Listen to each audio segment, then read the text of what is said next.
Hey everyone, in this video I want to show you how to turn on the dark mode for your YouTube app on your iPhones or the iPads. Before we begin, this week I'll be doing the fourth giveaway. We'll be giving away another £10 Amazon gift card voucher.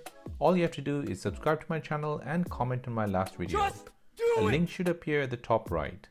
Winner will be announced on Sunday 28th March 2021.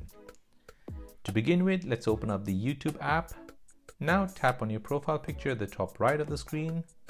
Then tap on Settings, which is at the bottom. From this menu, enable dark theme.